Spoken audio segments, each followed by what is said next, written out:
You come to Lithuania, which is like the opposite of what you were used to.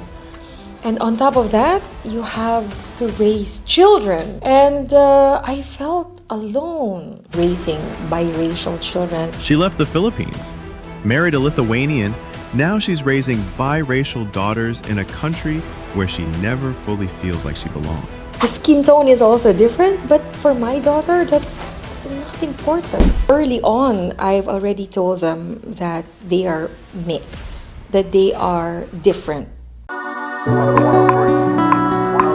Lovely viewers, welcome to today's episode of Life as a Foreigner. I'm your host, Princess Benido, and today's guest is from the Philippines.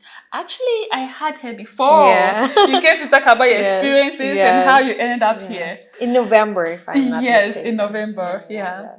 So, Celina, you are a Filipino woman here in Lithuania. Right. What is the most difficult part about raising biracial kids here in Lithuania, a country you were not born, but they are? Yes. Thank you for asking me again to guest in your lovely program. It's one of the topics now in Lithuania, I think, that people should talk about more, know about more, It is like when it comes to like challenges, we have plenty. It's not easy. It's not easy being a mom or Yeah. motherhood, parenthood, not easy at all. And then on top of that, you have this difference in culture, difference in language. It's it's challenging. It involves plenty of research, studying. Like imagine, like you live in Lithuania, which is totally. I live in Lithuania, you and I, and it's totally different from our culture, Yeah. totally different from our language. Actually, I would say the opposite. Yeah, completely opposite. As an Asian, I'm used to be like, surrounded with warm and friendly people. And then I lived in Oman for 9 years, the same, still warm and friendly. And then you come to Lithuania, which is like the opposite of what you were used to. And on top of that, you have to raise children. Yeah.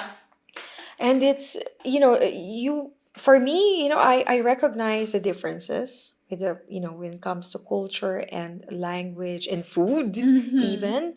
But it's a matter of accepting those challenges and try to look at it as an advantage, like something that you can learn from, and then tell your children, this is not something that you should worry about in this world. Like it's nothing, compared to like challenges in the society, for example.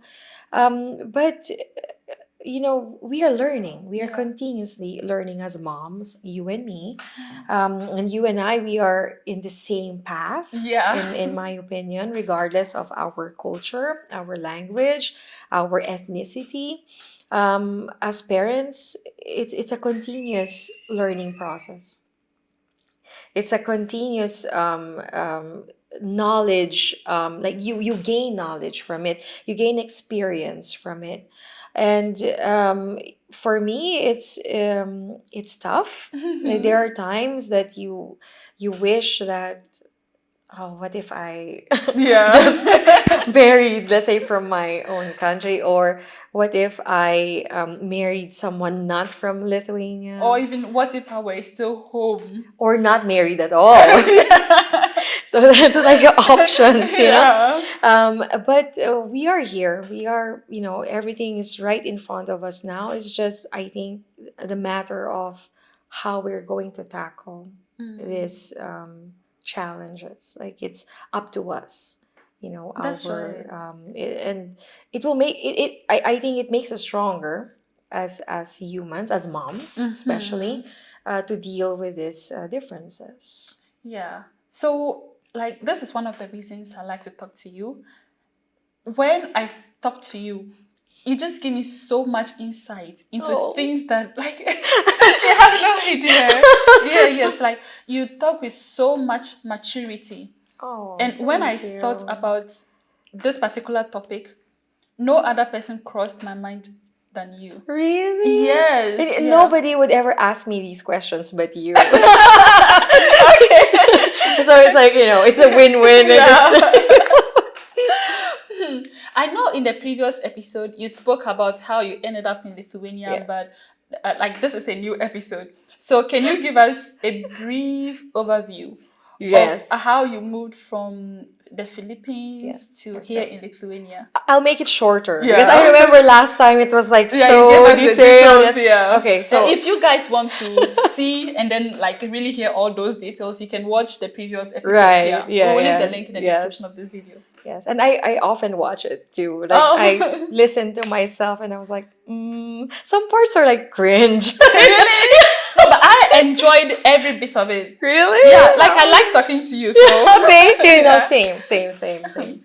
Okay, so I grew up in the Philippines, but after graduating in the from the university, I had the opportunity to work in Oman, to live and work in Oman. My profession is medical related, so I worked at the hospital for a few years, and then I transferred to an office, but we are still working with different hospitals in Muscat. But while living there, I met my husband. He is Lithuanian. We met at some Latin dance classes. We were dance partners, and we How became nature connected friends. you two. Yeah. So and then we decided to get married, and we moved here to Lithuania to start a family. He suggested that Lithuania is, like the country where we can have a good family, and I agreed. After some time, I agreed, and now we are here. Yeah. Yeah. Actually, aside the fact that my husband is Lithuanian and he's so cocky, he loves his country. Aside that, they are so proud of their country. Of course, he was kind of right. Like raising kids Yes. here in Lithuania is one of the best experiences ever because it's safe. It's exactly. Yes, when Yeah. you have your kid out there, if she or he doesn't come home when they are supposed to, at least you know he's not being kidnapped or something. Exactly. Yeah. Yeah. But I know for a fact that Lithuania is like here is generally safe, but as moms, like you still have this. I grew up in the Philippines, so I tend to become a bit paranoid. Not a bit. I'm paranoid, like in certain situations, and I still have this this caution like all the time, and I tell my children and my husband about it that don't walk behind me. I always have to see you or hold my hand. Maybe somebody will grab you, something like that. No, you are not alone. Then maybe it's a thing about we who grew up in such Yes, environments. yes, Yeah, yes, because yes. yesterday my kid wanted to go and play outside. Right. And we were inside. Of course, we could see her. Yeah. But I just kept asking my husband, are you sure he's safe? No, we shouldn't leave him. Go and Yeah. bring him. So eventually you have to go and bring I, her. I feel you. Yeah.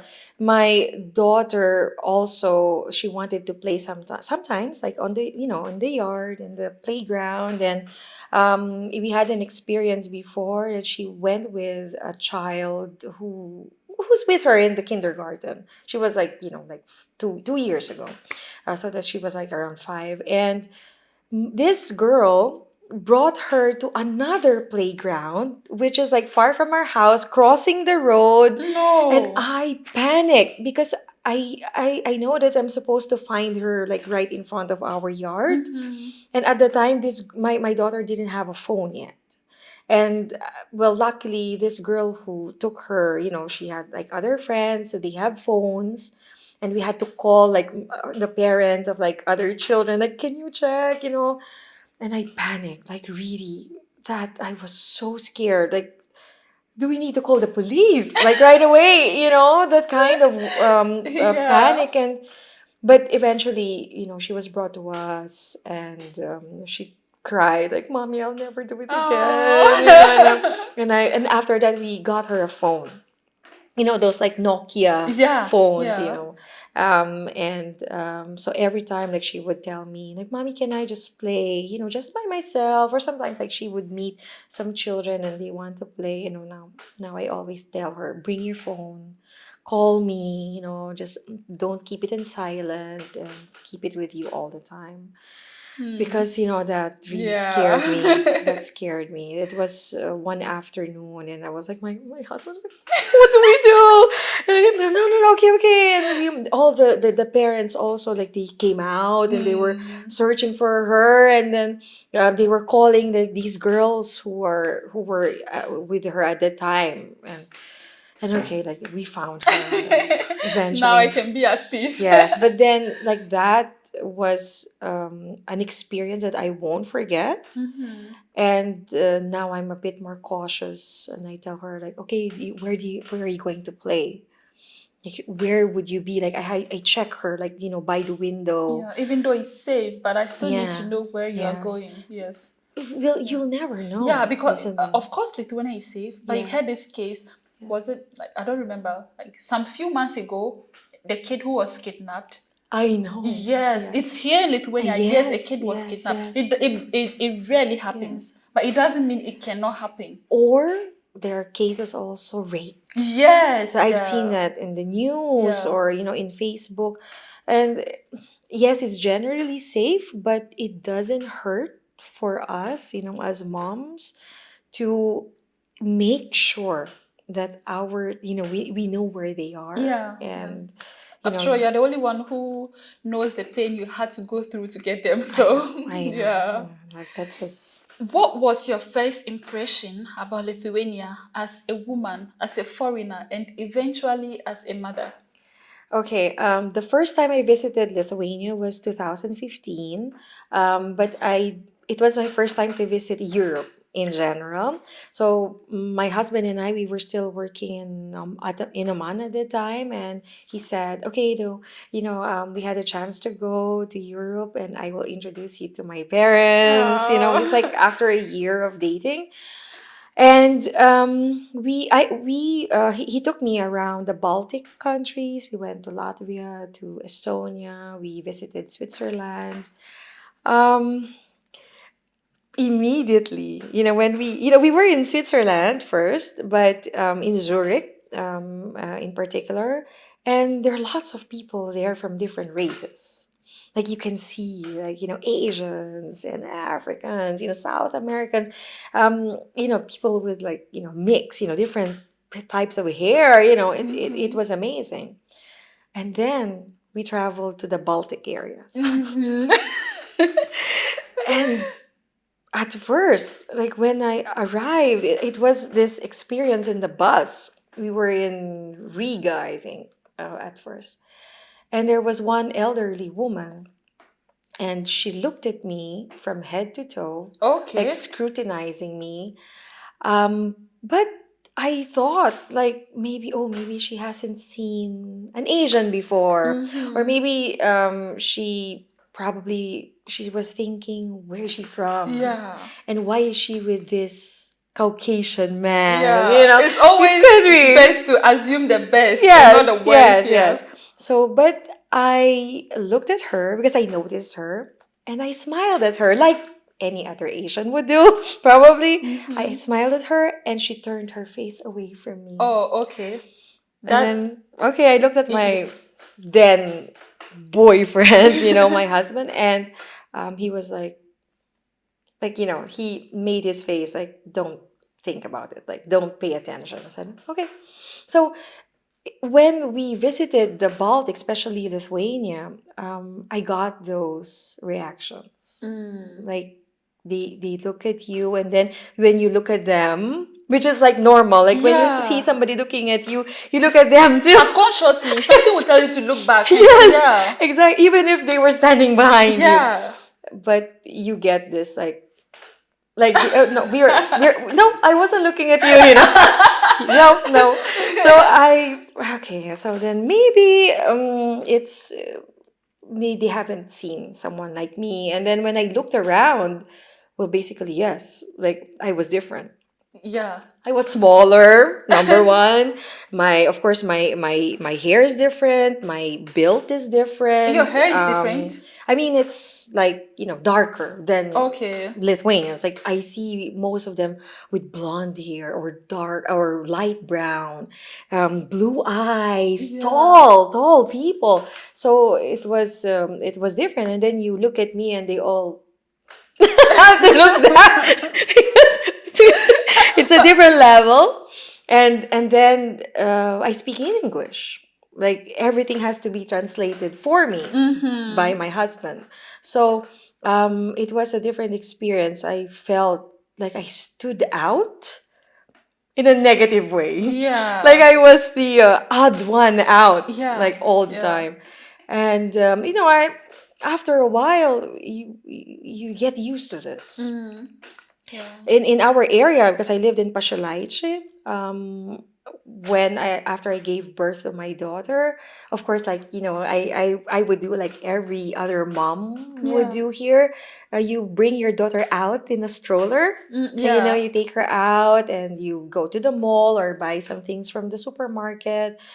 And I felt alone. Like nobody, I cannot see any foreigner around. Yeah. And the thing is that this alone thing you say you are feeling, you realize that even Lithuanian women, they do this alone. It's unlike, I mean, in Africa. I don't know about Asia, but in Africa, when you take your kid out there, Yeah. you want to say hi to everyone. Same. And they are saying hi back to you. They're coming to Yes. touch your kid. And then you Yeah. meet up with other moms Yes. and you're all over the Yeah. The place. same. It's like we lived in Sesame Street, right? Like, Yes. good morning. Hello. How are you? Yeah. Yeah. So this feeling alone, I think that even for Lithuanians, they may not feel like they are feeling alone. But for we foreigners who come from places like this, when we come here, we may feel like we are being lonely. Yes. But I think it's a norm I here. agree. Yeah. I agree. And this whole thing about people looking at you. I think it's Yeah. For me, when I first came, actually from the airport, I had a good experience. right. But and then I went straight to the students' dormitory, and we're all foreigners, and who cares? Yeah. When we went out there, I mean, I didn't really think about this racism thing. So I had a roommate. She was from Bangladesh. So we went to the city center after like a day or two, and she was like, "Do you see how people are staring at us?" And I was like, "Us?" She said, "Yes." I asked them, "Me or you?" She said, "Us." Together. I said, yes. I said, "But you are not dark. I am dark, and your hair is almost like theirs. So why would they stare at you? They should be staring at me." But personally, I really didn't want to pay attention at all, because Right, yes. I knew that the moment I start paying attention about how people are staring, I'm going to look bad. I'm going to want to feel small. Yeah, and Yeah. conscious. Yes. So for me, I wear glasses. So most of the time, I just took off my glasses to not see what is happening around right. me. Yes, and then she kept Okay. saying, "Do you see? Do you see?" I said, "No, I don't see it. I don't Yeah. see it. I don't want to see it." I think in the beginning I used to like pay I could see like how they would stare at you, and then back to my husband, that back and forth Yeah. kind of, when we were together in the public transport, especially, it can get a bit like Yeah, cozy, crowded. yeah, crowded. And sometimes like there would be like old people or mixed, and they would look at you and look at my like you look at me and then my husband, and back and forth, and then But said nothing. yeah, Yeah. but after a while I don't see this anymore. Or maybe you just stop paying attention. Exactly. Yeah. Like after a while, like you get not used to it, but you don't care anymore. Yeah. Like you're Because like it's not important to know if someone is looking at you Yeah. or not. eventually you understand you are special, you are different, Yeah, and you are yeah, you. You can never yes. be like a Lithuanian. A Lithuanian can never be like you. You Exactly. are here in their country, Yes. but I'm sure some Lithuanians are also in other countries. Yes, so it's exactly. just like that. Yeah. When they And- go to Asia or when they go to Africa, they stand yeah, out too.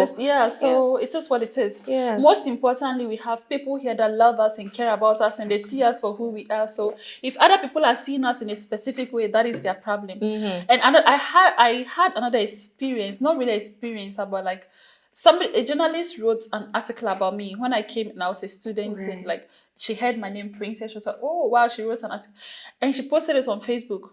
So I don't really like to read my comments, but I was dating my husband at the time. So he Yeah. went to Facebook to read the comments. He was like, he showed me those and it was so funny.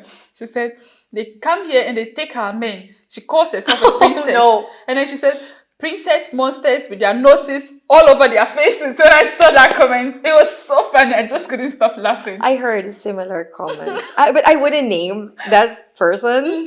She's still alive. But my husband told me a similar one. Like, are you happy now? Something like that. Like, oh, you chose a Filipino. Are you happy now? I mean, Oh, like, okay, but everything is good. Like, I yeah. meet her sometimes. And how does she treat you now? Well, like, Or she maybe she's very just pretending. respectful. No, no, I don't think so. I don't look at it that way. You know me. I see somebody treat me well, and for me, I don't care if you're pretending or not. Like, I will take it as it is.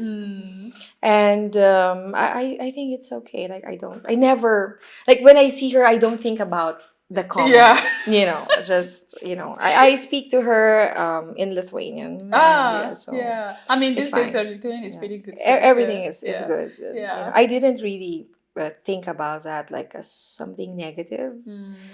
But I told my husband, well, yes, you are happy now, isn't it? Yeah. I mean, okay, it's just asking you if you're happy now, but you are. Of So course, yeah, yeah, it's yeah. okay. That Yeah. is not to say they are not very nice Lithuanians. They Yeah, are very, they're very very nice. Yes, open-minded yes, Lithuanians, yes. people who are very curious about our True. cultures, Yeah. and they even come to us, they ask us, yeah. Yeah. There are lots of them like that. But that Yeah. is not to also say that we've not had some crazy experiences. We've Yeah, had them. it's normal, I guess. Yeah, Like, it's normal. it's Yeah. normal when you have in a mixed marriage, mixed family, and there's always these differences. And some people might be open to that. Some people might take it as like something um, not unpleasant, but it is what it is. I mean, Yeah. You you're chose to the come here. family now. Yeah, so how is it like raising girls in a culture different from yours? Right. So I have two girls, and I think it's just about balance. So in our family, in our small family, so my husband, of course, he's Lithuanian, but he's half Russian because my Okay. mother-in-law is Russian, so he's mixed too. Ah. And I'm Filipino, and with our like culture, mixed culture in our family. My ancestry is also mixed, Spanish, Portuguese, Chinese, and Filipino. So when you put this all together, Very mixed. very mixed, but I don't think so that my children are confused by it. I think we are, like me and my husband, we're always trying to balance everything out. We communicate with them properly, explain things properly. It's not smooth sailing, of course. Like you have to. Yes, we live in Lithuania. It's not always about just Lithuania.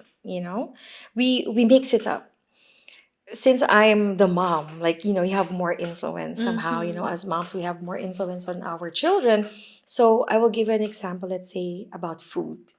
We start with something basic, food. Everyone gets hungry, they get hungry, so you tell them, like you share, like for us, we only don't eat Filipino food just because I make Filipino food. We eat Lithuanian food. We eat American, or French, or it doesn't matter, African. I tell them about jollof rice Oh. and all that. So it's the balance. That's the most important thing, and communication. And we don't have a specific preference for which culture, which language we're going to speak. It's because we are mixed. it has to be a mix of everything too, and that would in my opinion, it would help them when it comes to, like, when they're a bit older, that they understand small things from each and every culture that you tell them about. Let's say, I don't expect my children would tell me I only prefer Filipino language or Filipino food, or I don't think that I would prefer only Lithuanian. No, like, when you communicate with them more about different cultures, that the influences that we have in our family, it creates that respect for the language, respect for the culture, respect for every aspect, the traditions, and the language, even for our kids. So I think that would make them, like, in the future, like a citizen of the world. I don't know. It's like they, they don't prefer like just certain, or let's say just Lithuanian. They're more open to everything in life. That's a And smart way to do it.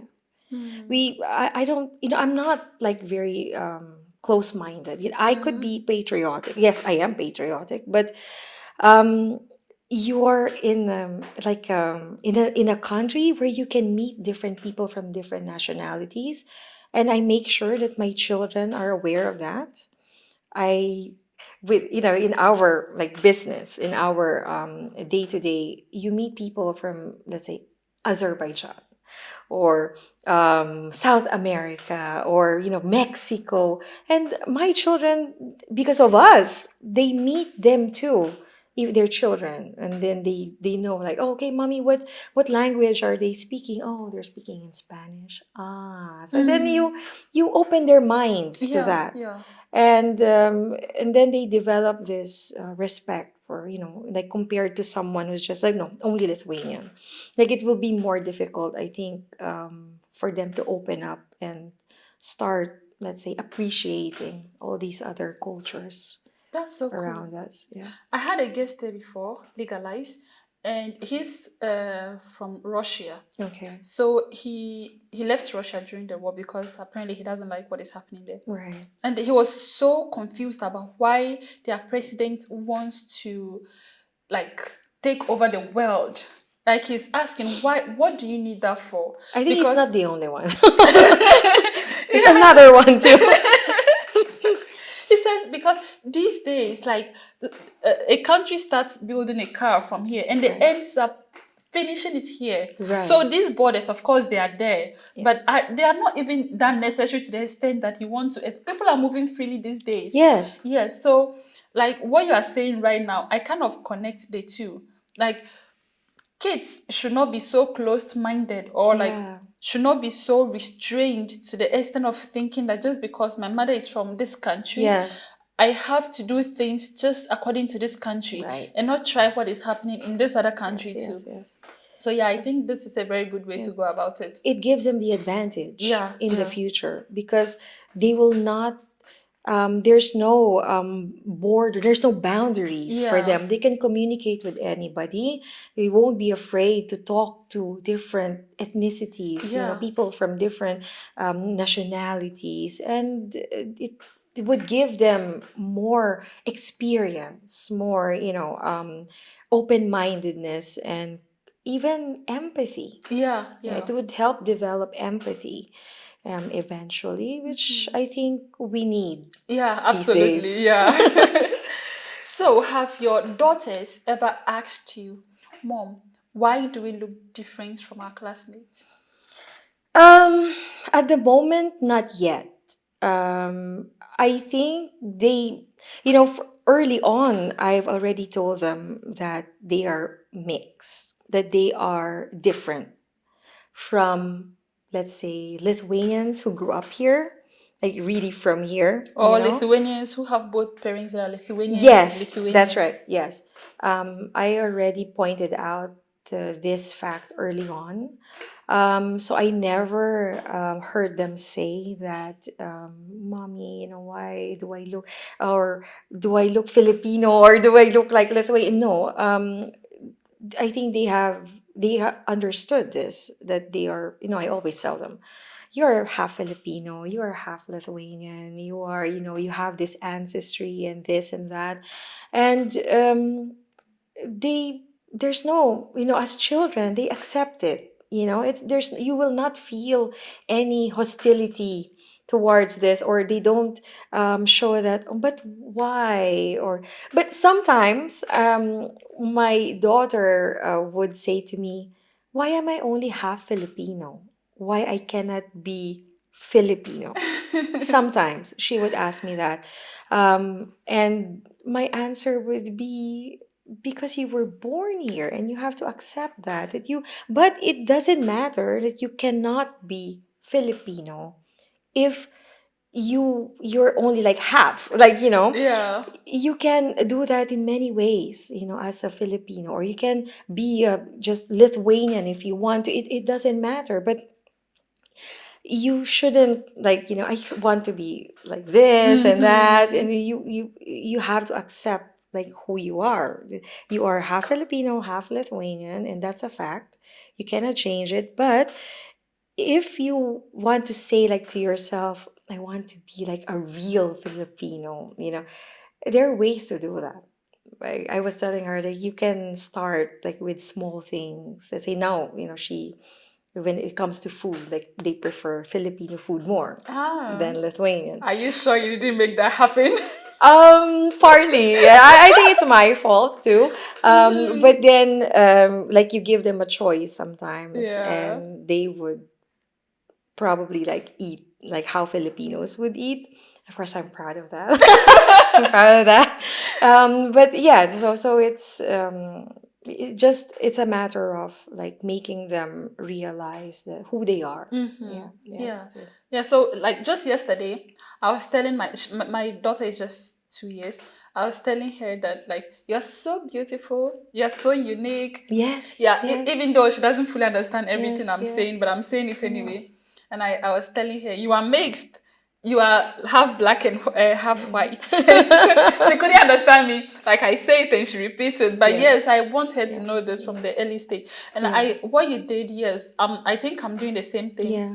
I think we should do Yeah. that, and Yeah. we cannot hide these No, facts. we can't. How can you even hide it? Exactly. Yeah. I was watching this podcast about some mixed kids from Germany, Right. and the kid, I don't know, like, one of the parents is white, the other one is black. So she didn't know she was mixed, and then she went to school. They were mixing up paint. Right. She was around 7 years at the time. So she mixed white with black, and she Okay. got brown. So she started asking, why did I get brown? Why did I not get white? Right. Because Right. one of my parents is black, the other one is white. So does it mean I'm also brown? And then she went home to ask her parents, Mm-hmm, am mm-hmm. I brown? Why am I brown? So she started asking this question only Oh, after she was like okay. 7 years old, and she was asking for answers. Yeah, but Just not to her imagine. parents. Take note. Like, she was asking the teacher. She asked the teacher, and then she went home to ask her parents too. Back home. Yes, Okay. yeah. So just imagine if they had started teaching her from the I early know. stage, yeah, Yeah. you are She wouldn't mixed. be confused. Yes, Yes. yes. Yes. And then she said, when she was talking about that experience, she was already old, but she said she had to battle with that for a very long time. She Right. struggled to understand exactly who she was. Was she white? Was she black? What does she have to, like, who was she? Right. Yes, Okay. yeah, Yes. she Yes. struggled with that for a long time. Yes. And I hope our children I hope wouldn't so too, have this yes. Yeah, experience. because sometimes I just look at my child and I'm like, is she going to struggle in the future? Is she going to have identity issues to try to understand who she, like, what can I do to help her? Like, Yes, I yeah, so these agree. things, it bothers me. Yeah. There probably would be chances, for our children, because, like, if like in I'm looking at like pictures, from their school, from the kindergarten, and I would look at the children and I will see that my daughter really It's looks different. different. The hair, the hair, Yeah. the eyes, the features. But I mean, that makes her unique. Yeah, yeah. And I think they have to leverage this unique aspect Yes, of it to understand they are exactly. special. Even as bilinguals, Yes, or yeah. trilinguals, or Yeah, other my kids already families. speaking two Yes. languages. So Yeah. it's for them. I think. I mean, as from our perspective, from my perspective, it's for their advantage. It's their advantage. In the future, they would appreciate this. Yeah. Besides, love already made it happen. So what can you do? Yeah, exactly. Accept it. Yeah, exactly. So you spoke about your kids liking I your food from know. your culture Yeah, more than yeah, Lithuanian. yes. It makes me want to ask you, what values from the Philippines are you instilling into your children intentionally? Right.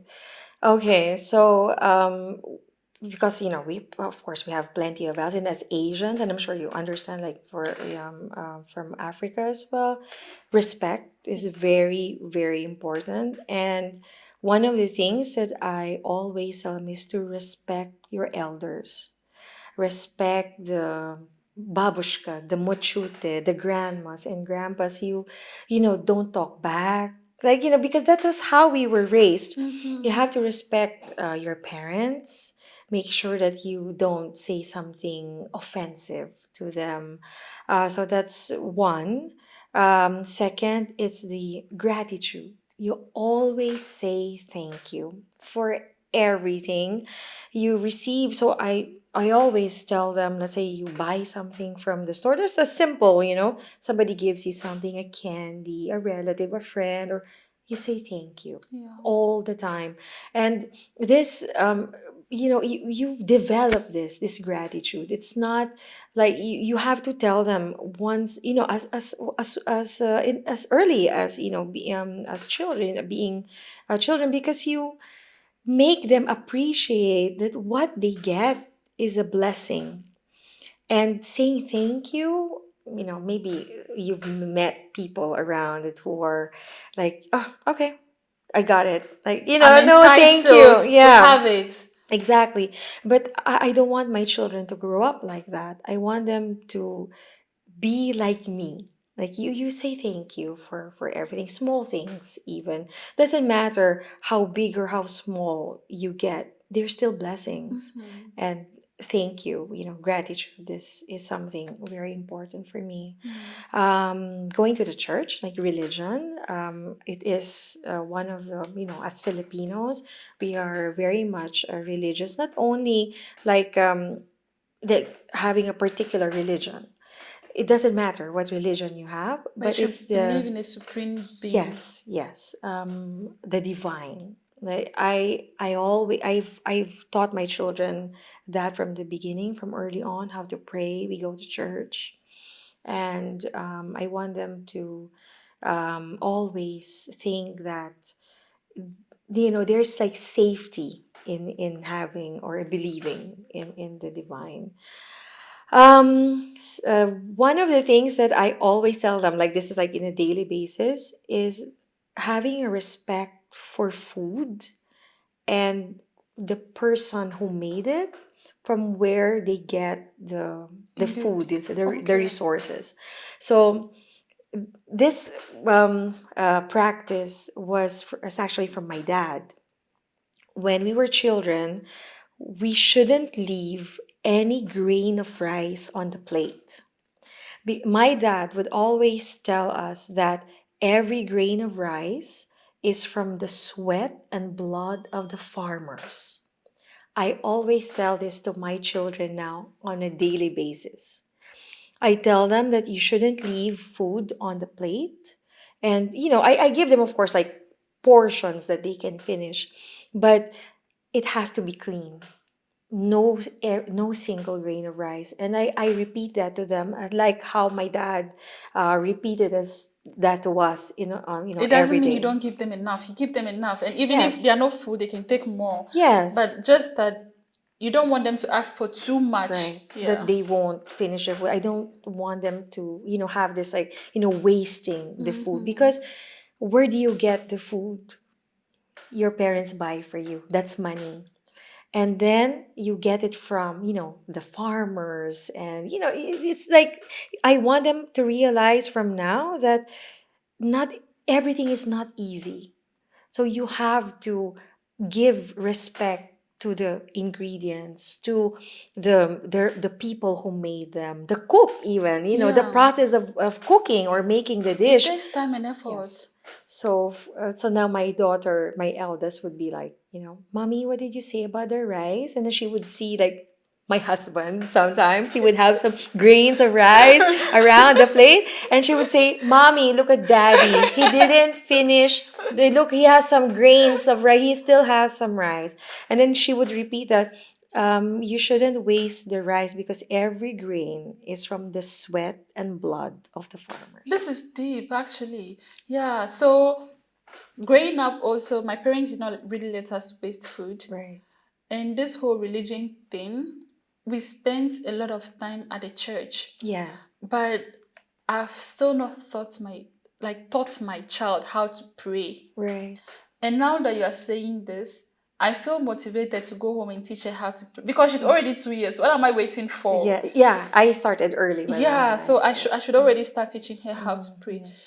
And this whole respect and whatever thing you were talking, it makes a lot of sense. So I went to Acropolis once with my husband, and while we were, no, it was actually Ozas. Right. So we did whatever I wanted to do, and there was a playground, and we decided to let the kid play around a little. There were other kids playing around too. They were like 5 years. There was only one child who was her age mate, but like all of them were males. Bigger. Yeah. Yeah. Older. Yeah. Yes, just the two of them were age mates, but the other ones were older. Yeah. So while they were playing, the one of the 5-year-olds pushed my baby. Oh no. Yes, and she fell. Like it was not intentional. It was an honest mistake. Okay. They were Right, just playing right. and she Yes, fell. yes. So my baby started bleeding. Like yes, she started bleeding. And like why I was so mad about the situation is that when the kid we all understood it was not her fault. Yes. But when it happened, she didn't show any form of like Remorse. yes. She just went on to continue playing. And I picked my baby, we're cleaning her Oh mouth was all swollen, she was no. crying. And her parents, I don't want to say whether it's a mom or dad, but one of the parents was there. And They were just they on their phone. They didn't even come to us to find out, like, to apologize. yes. I mean, That's not we understand good. it's not your child's I fault, but at know. least we are all humans. Yes, yeah. Even if it wasn't your child who did it, at least you can come and Exactly. see what is happening And because what if another it human being is happened to bleeding. his child or her Yes. child? I don't even think he noticed it. I was so pissed about the situation. I wanted to go to them and ask them, like, what is happening? Could you not see what happened? I know. And then my husband told me I had no case. Why? Yeah. He said there were kids and they were playing and maybe he didn't even see it. Yeah. And I said, so does it mean if this happened to his child, he would not have seen? Then what kind of a I parent are don't you? think so. I don't think so. I Yes. think he will probably make a scene, like, what happened, or, like, of course, the child would, like, point, okay, that person hit me. Yeah. But, Yeah. I mean, At least show something. Or even, let's say he didn't see. Then what are you doing there at the playground? Your kid is playing and you're not keeping an eye on the kid. Then what kind of a parent Yeah. are you? I'm not judging anyone, but Yeah. it happened to my child. Yes. And I expected some form of reaction it's from not the... about judgment.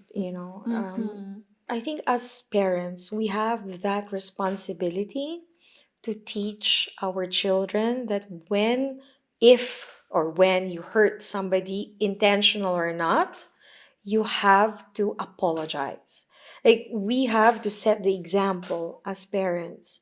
Because my children also, they went to this playrooms, this JD Mocamberis, and, it happens. Like, somebody would push or I like mean, it's normal, play they are with kids. sand, Yeah. right? And then it will go to her eyes or At something least like show that. some feeling Yes. of like, oh, I feel that you are feeling pain. I'm sorry that no one is saying come and apologize. You didn't cause anything. You didn't do anything. But at least stand there to Yes, like yeah. he just Or tell the child, like, what happened, can you say sorry? I tell my children this, like, okay, if you get something from, let's say, a child or an adult, you say thank you.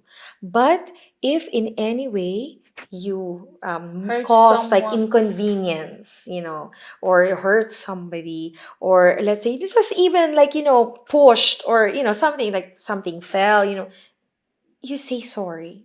And it will not hurt you. It doesn't make you less of a person to It apologize. actually makes you more of a person. Then we Exactly. understand you are a human. Exactly. Because Yeah. even if you hurt an animal, Yeah. you still feel sorry for hurting the Exactly. animal, right? Yes, And yes. you just hurt a human and Yes. there was Yeah. nothing. And I think as parents, that's one of our responsibilities. You show that not only to children, like you show it to another adult, even to your husband or to your wife or Kids learn from friends. us. Yes, Yeah. that it's okay you have to say sorry if Mm-hmm. and you have to mean it. You have to Yeah. mean it. So Well, so that's it. I hope they're Okay. learning Yeah. from us Yeah. something at I mean, least. we are not teachers. Yeah, no, We no, are no. just Yes, talking yes, about what we yes. believe. Yeah. And we are not like trying to be like the We are the perfect. best. No, we aren't. I No, mean, we are no. all Yeah, learning. Yeah. yes, So, I yes, mean, yes. even if you have your thoughts about how our perspective, if you disagree with us, then of course you can leave your comment and then let's all discuss. We are all parents. We are all trying to learn. No one is perfect. Yeah, Yeah. yes, that's right. But Yeah. our imperfections make us human, who we Yeah. are, and Yeah. we learn from that. Absolutely. Yes. Yeah. How do you balance letting your kids be Lithuanians while also reminding them that they are also Filipinos? Okay, in like with my activities, I usually involve my children. Let's say, for example, if I organize a certain event, I take them with me. I tell them like, okay, so this is what we do in the Philippines, but we're just doing it in Lithuania. So I want them to realize that, oh, so this is a different side of, as with my mom, this is what you get. Like these are the activities that but with, let's say, Lithuanians, I always encourage them and make them participate, like in projects in school, because let's say in the kindergartens, with my daughter's kindergarten, they always learn poems and songs, especially during the Lithuanian freedom, like when they were like liberated from the Soviet Union, when they Independence Day.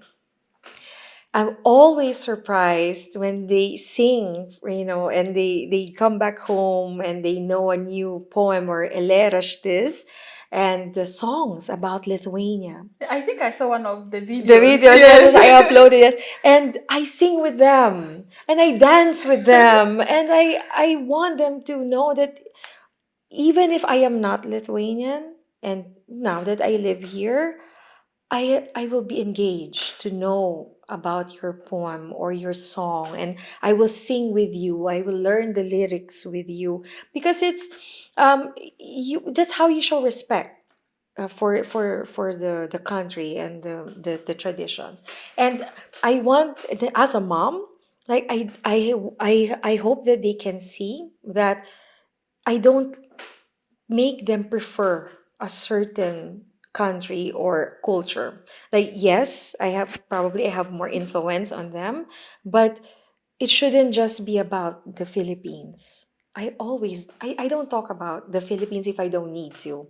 I tell them, go out with Lithuanian children, speak in Lithuanian. In school, you only speak Lithuanian. Sometimes it, like, they would be or they would talk to children, and they would say, "Ar kalbėti angliškai." Or my daughter, sometimes she would prefer, let's say, activities but with English speaking children. Okay. I don't discourage that, of course.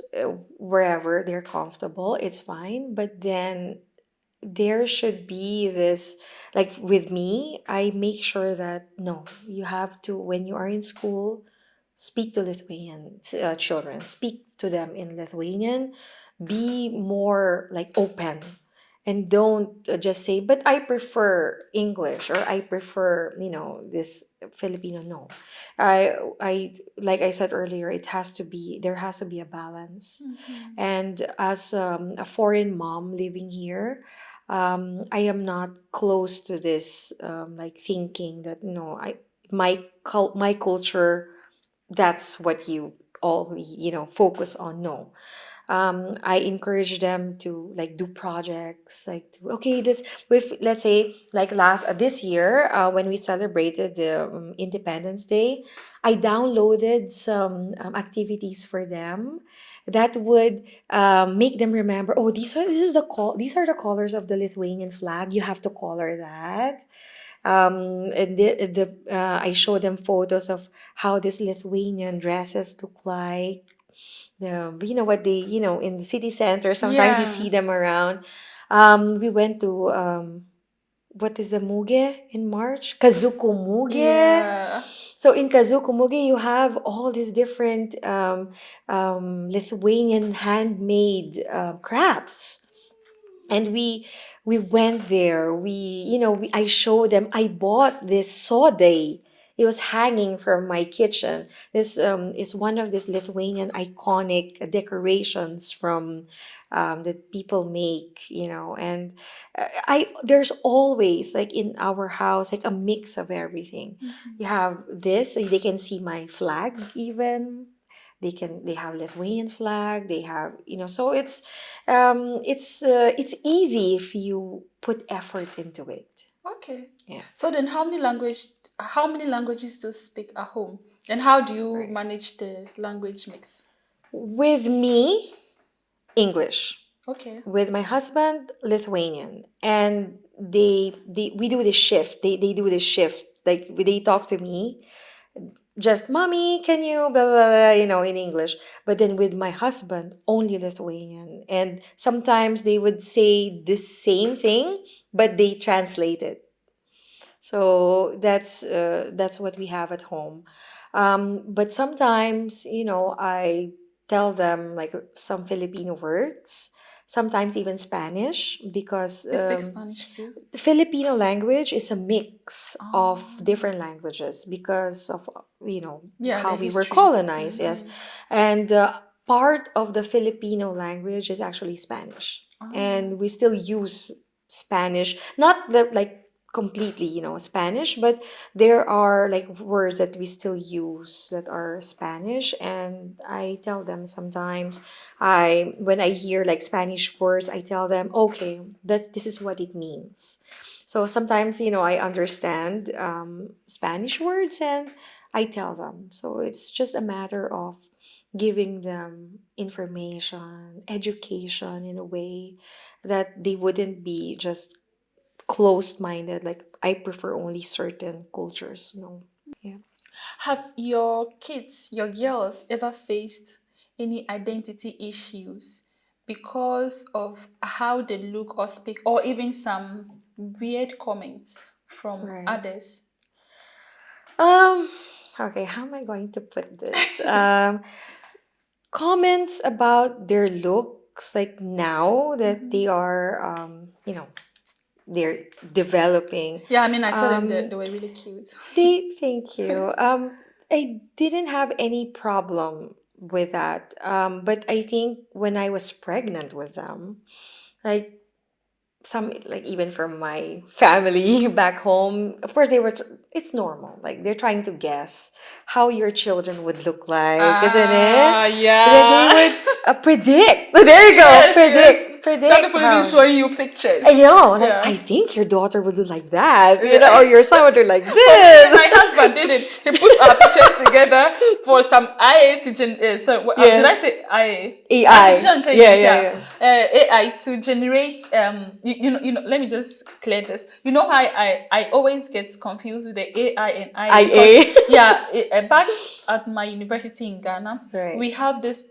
term interim assessment. Oh, Yes, and I we shortened see. it IA, and IA. then there is AI. So like AI, it's right. always like that Yes, for yes, me. yes. Yeah. So he put it there, and then like we wanted to have an idea how our kid was going to look. I Yeah. So see. yeah, I get Yes. that. Yeah. But back then, like how many years ago, there was no AI yet. Like there are no apps to do that. So people would just tend to predict I think your daughter would look like this. I think, So I remember even for my family, they would be like, oh, maybe I hope like they will not have too much dark skin like this, or I hope that they will not have flat nose, or But you something don't like have all that. these things. Your skin is not too dark. I I was just looking at your nose, how pointed it It's was, and not. it's so. When I was growing up, I felt insecure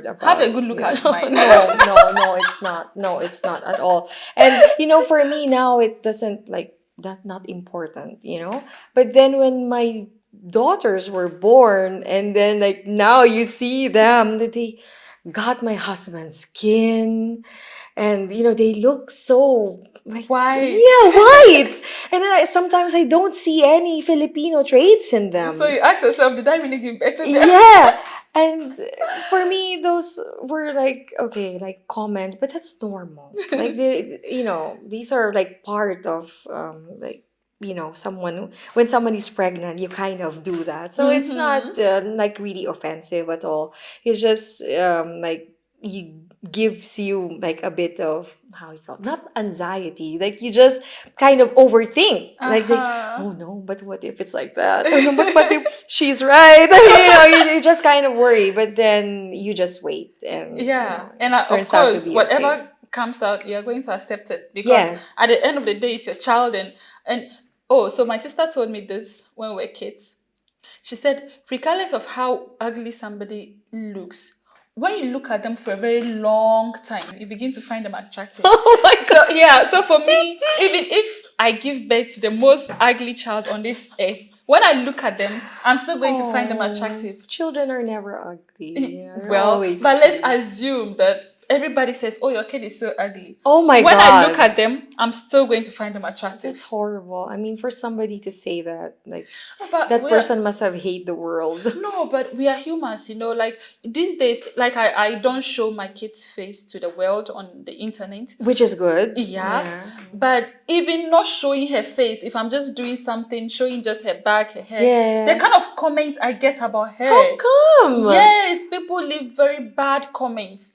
And like, I mean, it doesn't bother me at all because I see my baby. I see how beautiful she looks. She is Yeah, beautiful. of course, everybody is saying she's beautiful. So yeah, Yes. and me myself, I find her very, very beautiful, very attractive. Of course, So she's from smart. you, right? Yeah, she has to. Yeah, so smart. And like when I just see this comment, all I say is, you don't even know my child. So what are you talking Oh my about? You're God. just spewing nonsense. Or you can be like a lioness, the mama who's like, "Ah!" Yeah, but it doesn't bother me because I see my child and I know, yeah, Yeah, she's I know, yeah. So yes. so like I'm saying, she's beautiful and she's getting these comments. Just Yes. imagine if she didn't look as beautiful, Oh she will my get God. even way worse No, no. comments. I can only imagine.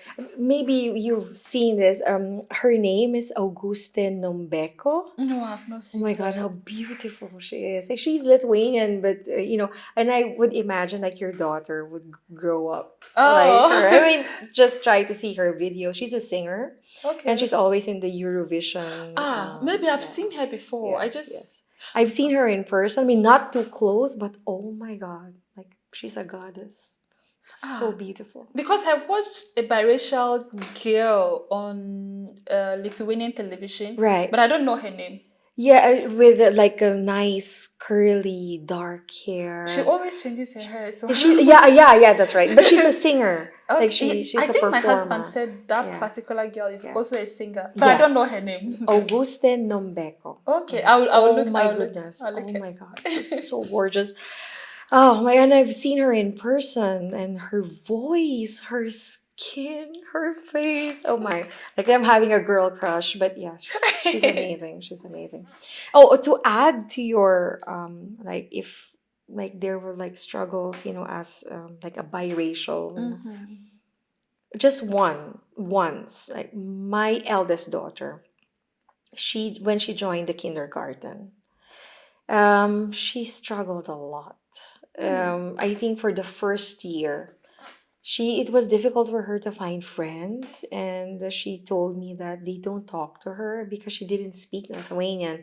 And the reason why we took her early to the kindergarten is for her to practice. She only knew a few words, like But did she colors speak and English? only English. Yeah, she also Okay. so she only spoke English, but she would, she hears from my husband, and my husband's family would speak to her in Lithuanian, but it was like a tough time for her in the beginning. She struggled to find friends because in the kindergarten, because she didn't speak Lithuanian very much, and they didn't want to play with her, and so. But eventually, after staying in the kindergarten for quite some time, then you develop this language, and yeah, it became much easier for her. But yeah, so it's kind of difficult, because like for us at home, our children spoke English first and a little bit of Lithuanian. But then when you bring them to the kindergarten, like they all these children with them, they're speaking Lithuanian. Yeah, was it an all Lithuanian school? Yes, yes. So we made sure that they join an all like an Lithuanian Lithuanian school. kindergarten to really like immerse them, make sure that they learn Lithuanian, from the locals, Yeah. from Lithuanian. So So even you experienced this. So right now I'm just sitting here wondering how a kid whose parents neither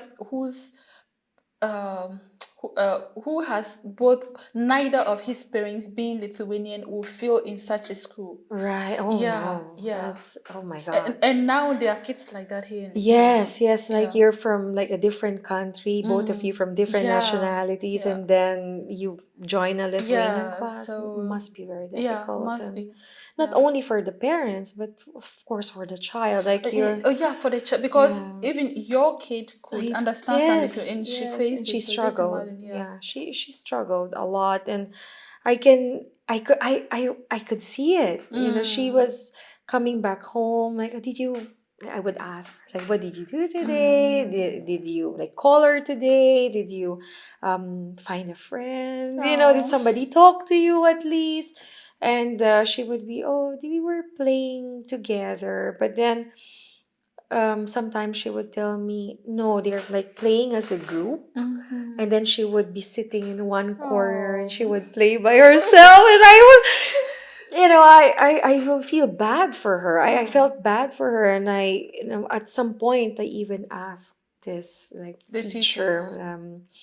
is she okay? Like, is she having like Any yeah, issues at issues? school? And they would always just answer me, Viskas gire. Viskas Viskas gire. negere. But I think that, as a parent, we should trust the okletoyas, those in the kindergartens, because they have a technique for this. They've been doing this for a long time, and I just told my husband like, okay, okay, let me ask if she's okay, or you can also ask them if she's okay. If my daughter was okay, but if the teacher would tell us that she's fine and she was making friends, or she would talk to them sometimes, I trusted them that they would do something for her, or they would help her, or the process itself. You just need a bit of time. And we gave her time, and now she's okay. She's thriving, and you put her in a group with just Lithuanian speaking children, no problem. You put her in a mixed group, just English, no Oh, you problem. did well. And thank you. It was difficult. It was I can difficult. imagine. Yeah, but at least like we have seen improvements, Yeah. and both of my daughters are like this now. But if you compare it to my younger daughter, that's the advantage of having a A big second sister. child. Ah, Yeah, okay. and a big sister. Because my youngest daughter, she already could hear my husband and my daughter speaking in Lithuanian. She is somehow like catching up is much faster. Mm. So when she joined the kindergarten, she doesn't have problem with Lithuanian at all anymore. Like how my First eldest, one yeah, had to struggle struggled. to fit Yes, in. yes. So probably, probably also you can attribute it to their personalities. They're different Mm-hmm. from each other. But when it comes to language, I think that's one of the advantages of the second child. Like Mm-hmm. they can already, oh, well, yeah, no, she's speaking Lithuanian. I speak to her, Yeah. and she adapt. Yeah. What's been your experience with the Lithuanian school system Okay, as a foreign parent? right. In general, very positive. Very Okay. positive. The kindergarten of my daughters, where they go, is actually just very near our house. It's like Okay. 5 minute walk. We chose it because of the distance. But I was really impressed with this kindergarten. They have plenty of activities that are not not only for the children but for the parents too. Like we are very much involved with their projects. Yeah, actually, I wanted to ask you if you feel included in the school community or like you mostly felt like an outsider. So Very it's very good much. you brought Yeah. this up. Very, very much. And I I even if they listen to this, I'm so impressed with my daughter's kindergarten. Really good initiatives, really good projects. Yes, I speak to them only in Lithuanian, which is for me not a disadvantage. I take it as a challenge, because then I can practice my Lithuanian, But when it comes to like complicated stuff, I let my husband deal with that. Like for example, like appointments. But Mm. sometimes I do. I tell them, but when I can manage, I communicate with them too. Projects, very much. Parents are very much involved. At least once a month, we are asked to make projects with our children and bring it to school. There is like an unspoken, this how do you call this, healthy competition among the parents, because you do like arts and crafts, and you have to give it or submit it to the teachers, and it has to be wonderful. Like you have to, you do something nice for your child, or you include of course your child while doing it, or you ask about ideas from them. But then in the end, it's like the project for the parents. So it's fun. I always look forward to, doing a project, or, I like it, especially during Halloween, Christmas, Easter.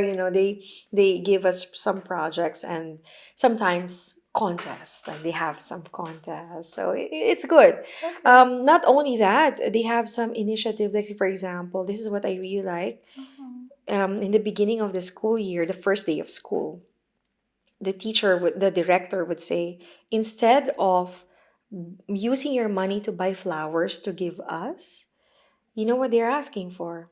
Supplies for cats and dogs, because they have this initiative of donating these materials to a shelter, animal shelter. Oh, Yeah. that's impressive. I know. And I look forward to like doing that every school year, because then we get to prepare. Okay, so this is what they need for the shelter. You can check their website, and we bring it to them. And on the first day of school, they go to the animal shelter, deliver them. And the children, they interact with the animals, and they show them around, like, okay, this is where the rabbits eat, or the dogs and the cats. So that's Oh. one initiative.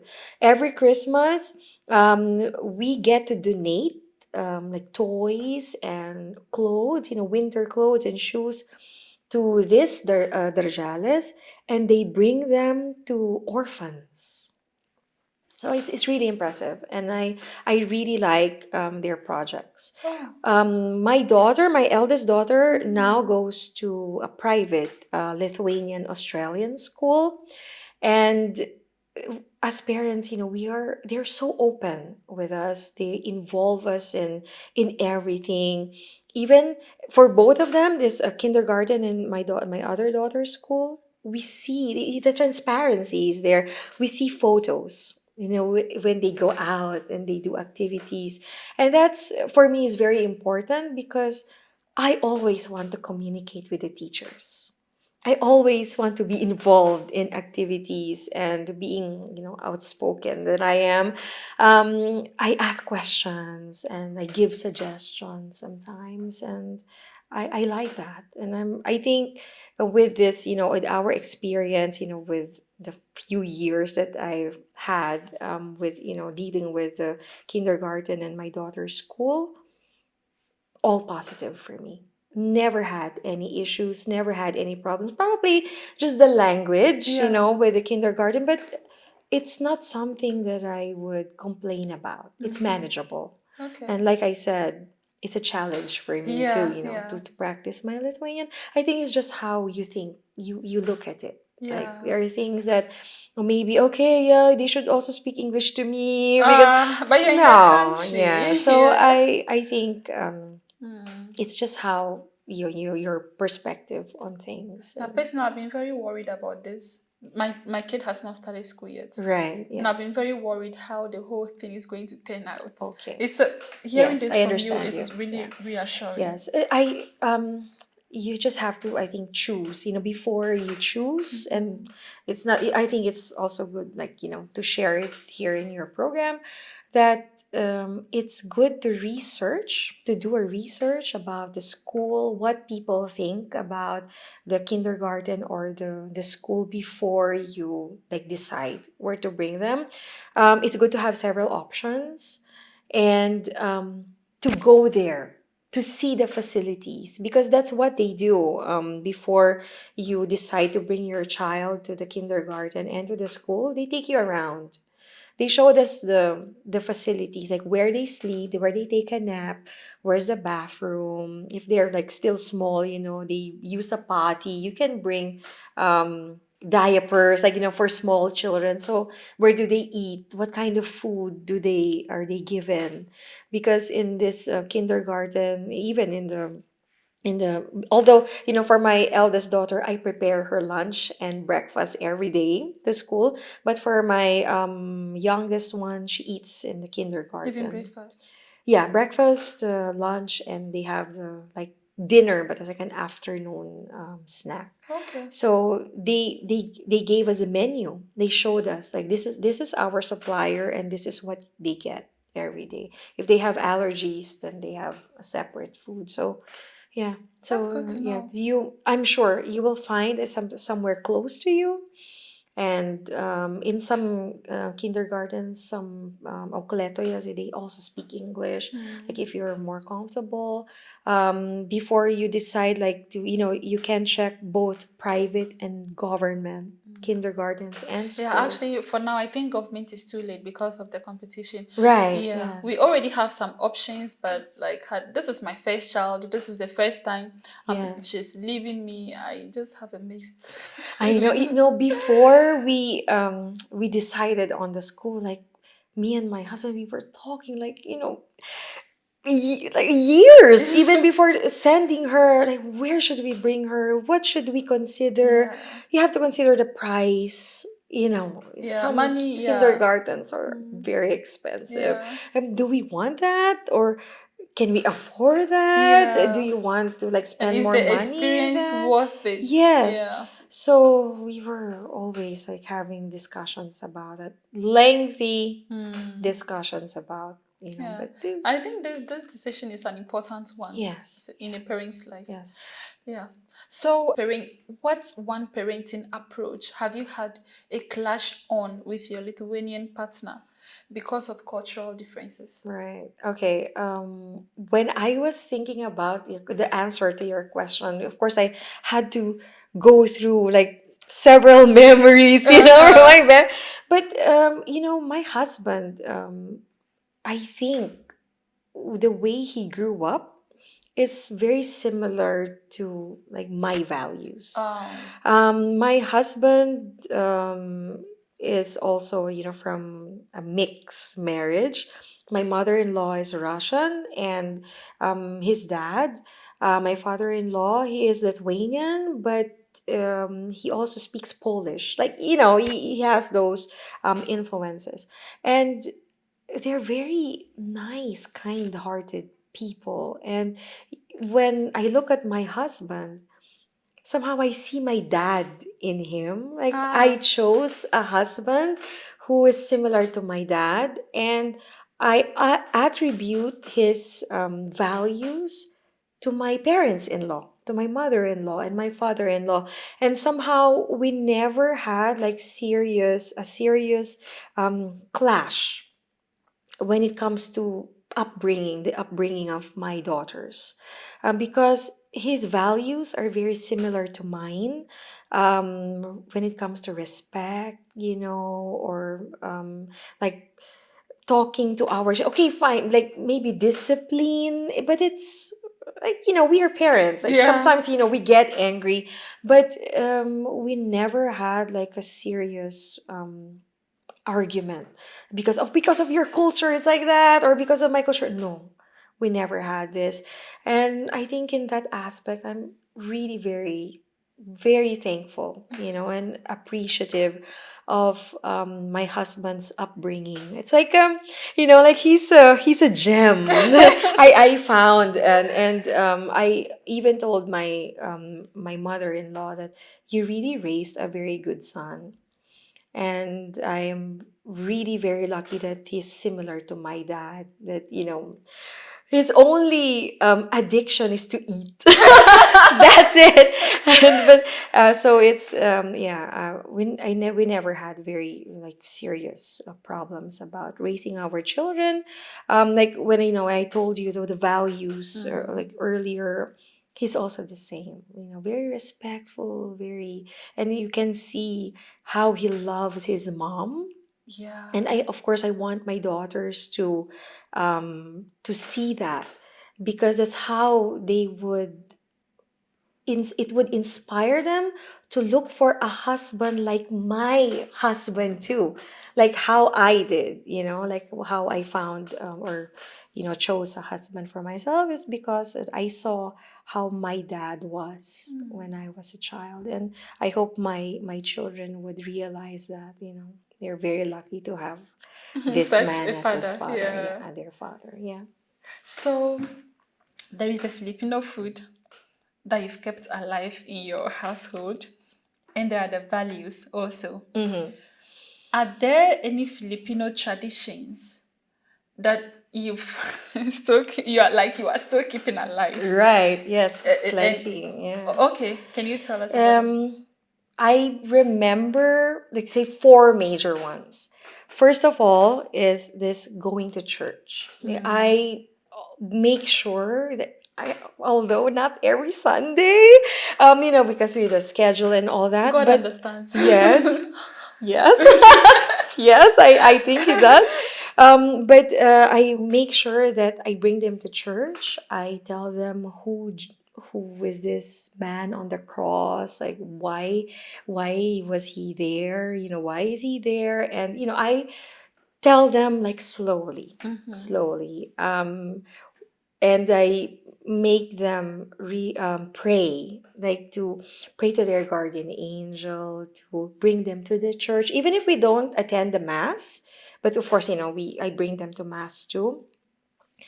I bring them to the church just to sit down, like pray on your own, visit the different, look at the different statues, and my daughters were, it's something that I like, that they are very receptive. They didn't say like, oh, it's so boring, like, Yeah, I wanted to ask let's whether they go. accept or resist. they these they traditions. they accept it, and they're Good to know. so inquisitive, and they would ask me questions. Mommy, why is he on the cross?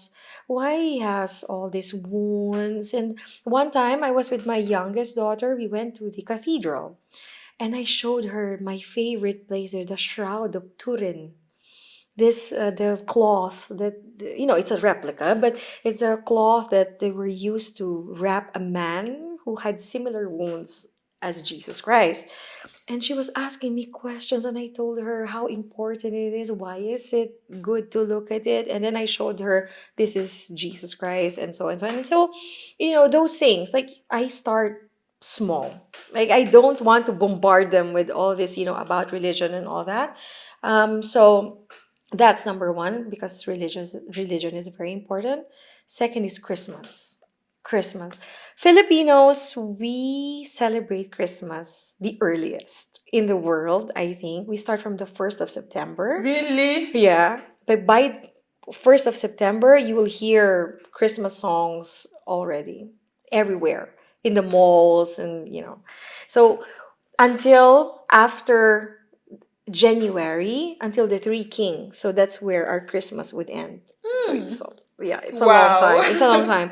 And for me, I involve them in this celebration, decorations, and what they want to get for Christmas. Santa and all these stories.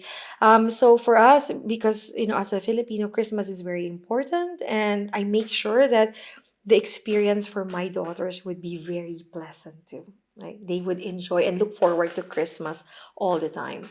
In our house, it's a mix of the decorations. Some I make, from the Philippines. I make this star lantern.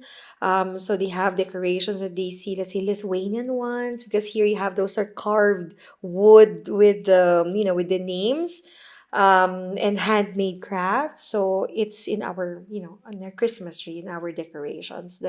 It always has to be a mix of everything. Third, um, we have this saying in the Philippines: rice is life. we I make sure that my daughters would eat rice, not in every meal, but now it has been like a practice for us, because rice is so important for the Filipinos. For us, rice is religion, you guys. You can in the Philippines, like, you ask somebody, and it has to be rice for breakfast, lunch, and dinner. And sometimes we have snacks in between. It's also made of rice. So it's rice everywhere. And so that's why we say rice is life. And now my daughters, you would ask them, like, what do you want to eat for dinner? What do you want to eat for lunch? Like, okay, I would prepare sausages, or this deschorelles, from the supermarket, or from the Turgus even. And my daughters would say, sausage and rice with spicy vinegar. How Filipino is that? Like, how Filipino is that? That's how we eat our, because we So have much for not sausage. influencing their taste. Yeah, because they would see me that, okay, this is so good, and then my daughter, my eldest daughter especially, she wouldn't eat that sausage without rice and without chili spicy vinegar Oh. from the Philippines. Yeah, Wow. yeah, and but of course, my eldest one, she wouldn't like it with spicy vinegar, but she would eat, yeah, sausage and rice, because we have in Philippines too, we call it longanisa. It's the Okay. same sausage, with the casing and all that, sometimes without, but we eat it with rice and spicy vinegar. And so that's like one of the things that I admire. So you ask them, what do you want for dinner? Oh, okay. What do you have? Like, what do we have now? Okay, I can make this and that. Okay, then sausage and rice and spicy vinegar. Always with rice. Or she would say to me, Mommy, what is it that the soup that you make for us? Sour soup, which is our one of the, like, authentic pre-colonial dishes, that we call it sinigang. It's sour. The Okay. broth is sour. And always we eat it with rice. So my daughter would be like, Rice. Rice is life. Rice all the way. Yeah, that's always, yeah, for us. Okay, and the last one would be again related to food. Here in Europe, I'm not sure in your country, but here people eat with fork and knife. Yeah, it's Yes. European. It's very Yeah. European. Actually, we eat with Yeah, our with hands. the hands. Yeah. Same with Filipinos. Of course, we also eat with hands. That's pre-colonial, and Okay. we also do it. But when the Spaniards came, they taught us fork and a knife. But the Filipinos, it's so difficult. You eat with rice. Come on. Like, how do you eat, with using fork? So for us, we use fork and spoon. I think you remember. Yeah, yeah, I yeah. mean, From the yeah, previous episode, yes. yes. So my daughters now, when we eat, they look for fork and spoon. My husband would tell them, like, okay, this is what we're going to eat. What do you need? He will give them just fork. And my daughters would say, both of them, where's my spoon? Oh. And I think sometimes my husband will be like, Oh. what is this? Why do you need a spoon for this? Ask the Filipino woman. Even cepelina, when we eat cepelina, I eat it with fork and spoon because I think it's incomplete. I have to scoop the sperguce and the gratine, right? How do you do that with a fork? Oh, Tell you're me. just used to using forks and spoons. Yeah, yeah. The Lithuanians should tell us, how do you use fork for sperguce? All this, the oily, sauce would come out, and the gratine. Gratine sometimes it can be like a bit. How do you call this? Like it would have a shape, like it would hold its shape. But when it's in room temperature, it doesn't hold the shape anymore. So you need a spoon for it to scoop it for your cipollini. And or so yeah. So spoon and fork for Okay. my children because of me. Because of me. Um, do your Lithuanian parents-in-laws treat you differently because you are a foreigner in Lithuania? No, not at all. I think that's one of the things that I've seen in them. They're very accepting. They accepted me wholeheartedly. There's no like indifference. I never saw this. Probably because my mother-in-law is also, from Russia, Ah, and she, yeah. when she came to Lithuania to work, and it was, I think at the time, Lithuania is still part of the Soviet Union. And she also was a foreigner in a different land. And I think that in, I don't know, maybe I'm assuming, but that maybe she resonated with that. But I never felt like they didn't like me or anything. It was like, me sharing my culture with them. And they would always welcome food that I make. Like I would make for them like a certain dish. Oh, this is like Filipino, and I would give them like historical facts about it. What is it about? What it is, and they are very supportive, even of my business. Really? Yeah, very much, very very much. And I am really appreciative of my husband's family Yeah, and that's one thing I really appreciate about Lithuanian old yes, people. yeah, I mean the husband's parents. I don't yes, know how everybody else is, but yeah, I also feel this energy from my yes, in-laws. I feel how supportive they are. Like yeah, they've taken me in as their child, and like they right. are supporting me in Yes. everything. Sometimes I even feel like they are more on my side than they are on their child's side. Yes. No, and these things, we really have to be thankful for, as a foreigner living here. Technically, we are alone. Like, we Well, don't have a yeah, family. yeah. Our family, they're back home. But here, with their acceptance, like you feel you're part of the family. That Yeah. you're not like trying to constantly join them or as an outsider and Yeah, you're they are trying to constantly fit trying to in. bring you in. Yes, Yes, yes. yeah. And that's something that I really appreciate Yeah, about my yeah. husband's family. I really hope every foreigner whose partner is a Lithuanian feels this comfort Yes. with their Yes, of course husbands or we like hope wives' that, family too. Yeah. yeah, but it's not a reality for Yeah, it's everybody. Yeah. not. But just imagine how lonely we feel out there. I know. Imagine going to your husband's family and feeling the same thing too. It will Yes. feel very bad. Exactly. Yeah. Yeah, which is like impossible for like the Filipinos. My husband, they're like, he's our star.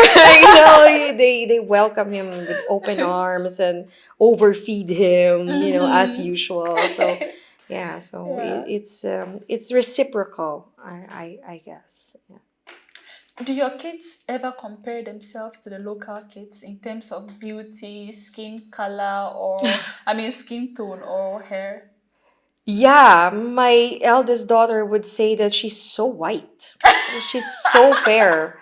And even sometimes, like, she's even fairer than Lithuanian kids. Really? Yeah, like if you compare her skin tone, I think like she got like most like my husband's yeah, as you've seen my Yeah, yeah, husband, how he's yeah, like yeah. paper white, yeah. Yeah. And my daughter is even like sometimes even fairer than other Lithuanian children, and she would notice that. But it's not really a big issue for her. Like, she knows that she's mixed, and for her, like she knows that she's aware of it, that she's I have she has this mix. And sometimes other people would tell, like even in school, they would tell her, oh, I met somebody, like look, they went to a museum, and the teacher showed her, like, Nova, come here, look in this money Pinigo Museums. It's just near her school. And the teacher showed her, like, look, these are like bills from the Philippines, like, because the people are aware that she is half Filipino. Like when they see something that is related to the Philippines, they tell her, like they associate her with that. So for me, that's like, she wouldn't feel so much different. Like, though she is aware, but when it comes to like her appearance, she has no problems with that. And plus, my children grew up playing with children from different nationalities. I have a very dear, close friend. She's from South Africa. And our children grew up together, Oh. basically, and they're best friends. Now, at the moment, she's in South Africa, but we always keep in touch. And I mean, for her, there's no problem with the skin color. She has another close friend, half Filipino, half American. Of course, the skin tone is also different, but for my daughter, that's not important. Now she has a close friend from Azerbaijan. I mean, of course, the skin tone again is different, different from hers. But So for she my has this daughter, confidence already. yeah. But okay, how do you build it? How do you make them build this confidence without making them feel like they are other? Um, First of all, being social. Like I always go to social events. I meet people from, with different nationalities, like how we met, Yeah. I show them like how I am friendly with you, with another person. For me, there is no preference. Oh, I only want to be friends with this nationality. No. And I think my children see that. I try my best to be a good example. And I tell them that, I have friends from this country. Okay, the skin tone is that. I have friends from this country and the skin tone is this. It doesn't matter. And look at them. They are keeping their heads very high. Yeah, and for me, I have friends from, with different nationalities. I deal with them like how I usually deal with people. There's no preference, there's no special attention, there's no discrimination. And I think my daughters see that. My husband is the same. I bring him to my events. So then they would see us talk to people with different nationalities, different languages. And for them, they grew up knowing that, okay, these people, yes, they have different skin tone than I have, but my mom and my dad, they welcome them to, our home. They give them presents, Yeah. treat them nicely. And I think it's how I think I built that confidence and acceptance and open-mindedness from my children's part. And I want to keep it up. I want to make sure that they grow up in such an environment. And I am a very accepting person, and I hope that they will be too. And if you show them this, and I believe it's for their advantage. Yeah. Okay. Do you feel like there's enough support for foreign mothers here in Lithuania, or you think most of these foreign mothers are still trying to figure things out on their own? Good question, because I think we are both members of this foreign moms in Lithuania group. That gives plenty of support, because in social media you can ask about anything. Yeah. Especially here in Lithuania, lots of people, they come here, they don't know the Lithuanian language, and that is a good way, a good support group for new moms to be, who are interested to get more information about, here, motherhood, doctors, hospitals. And in that group, plenty of people are very eager to help, Yeah. to give information. And this is what's good about what the group that we have.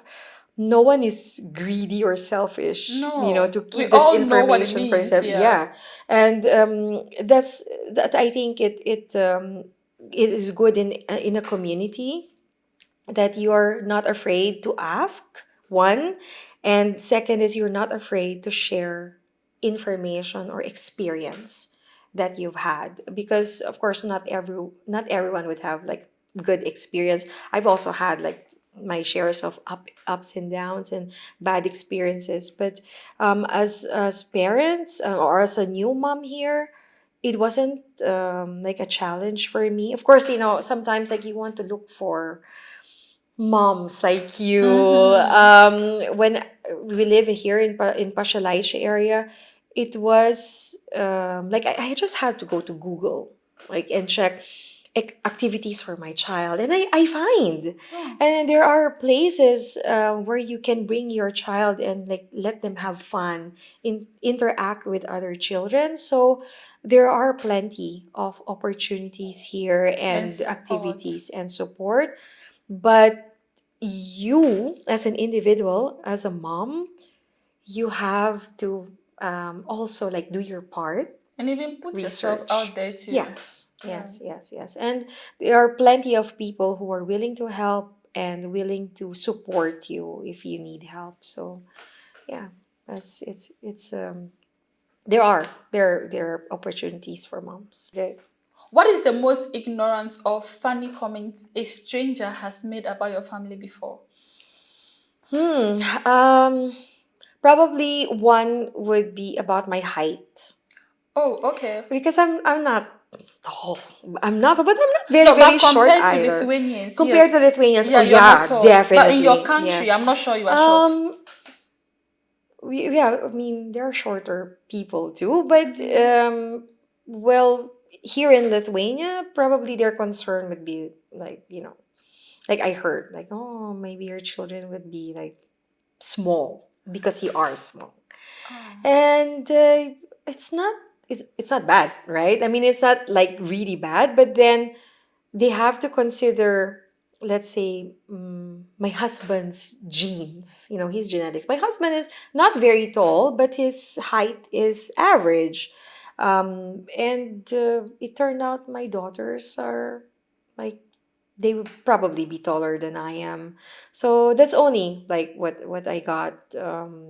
Just like you are small, probably your children will be small too, and but actually, this comment is not just you.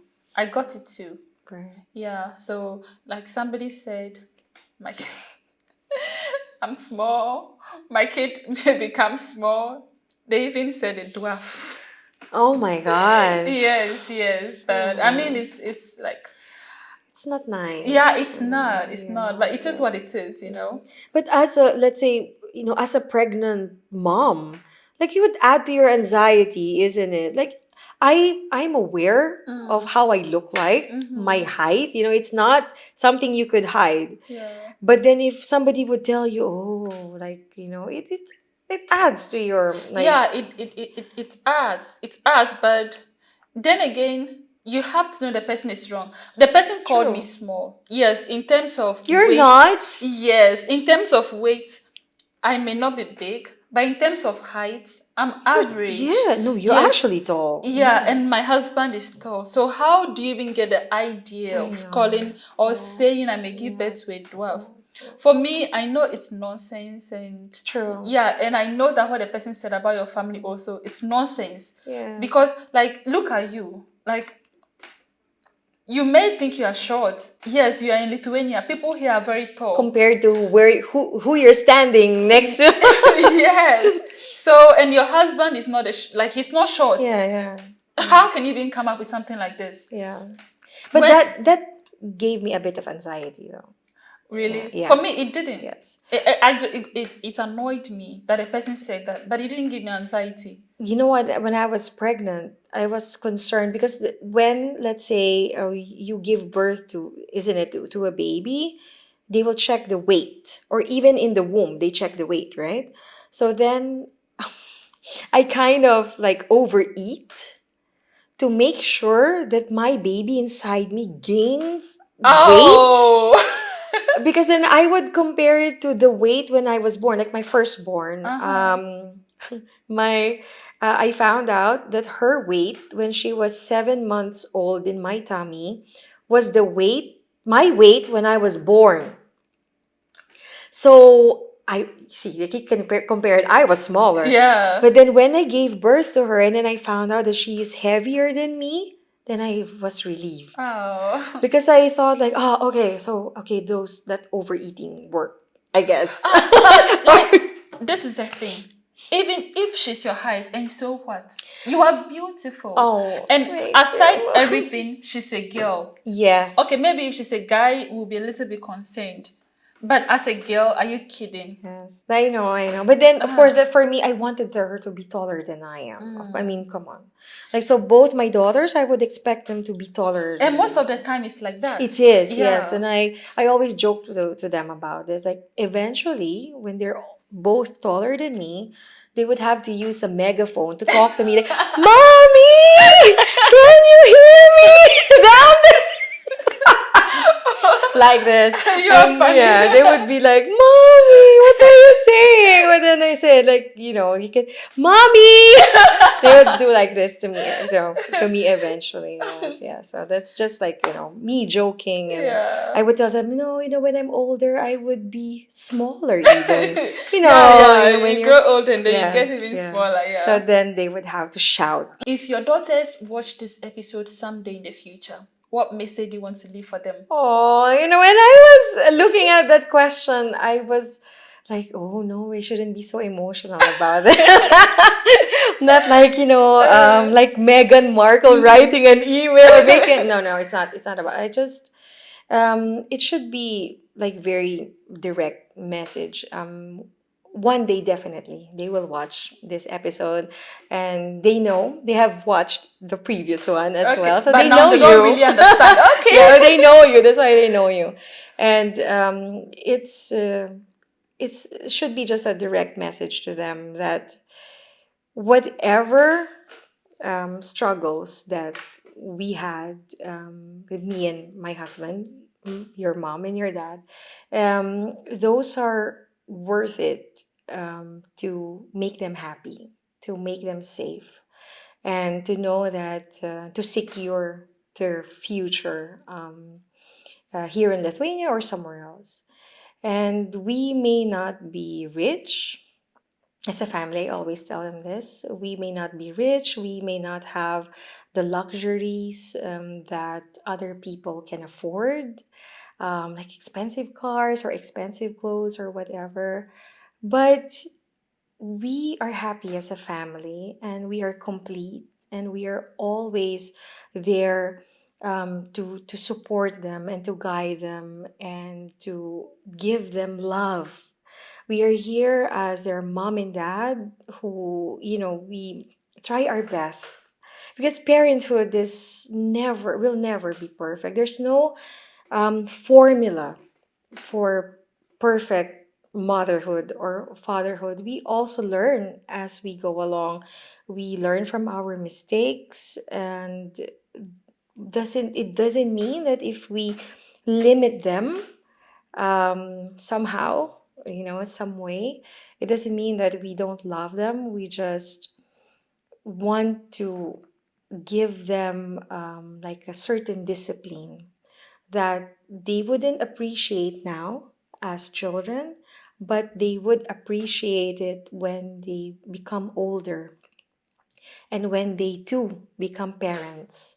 Like how I appreciate my parents now that I understand how it is being a mom, being, a dad for my husband. That there are things that we didn't get at that time or were not given to us, not to punish us, but to make us realize that not everything you can get in this world, not everything is free, not everything should be given to you. Because how would you work hard to get something if you get everything beforehand? You don't even value it. Yes.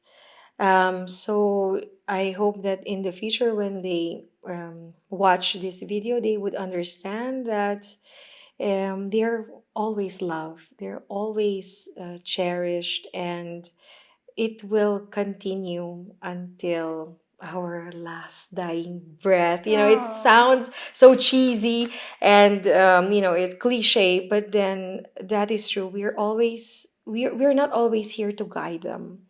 Our lives will end eventually, but there are things that we want them to have now, that and make them appreciate it, and nobody can ever take that from them, and that's their education and their values, and how we are trying our best to form them as a good human being in this earth who can contribute much to the society. So I hope in the future they would see that and value that we are not perfect as parents, but we try our best to keep them loved and safe and happy.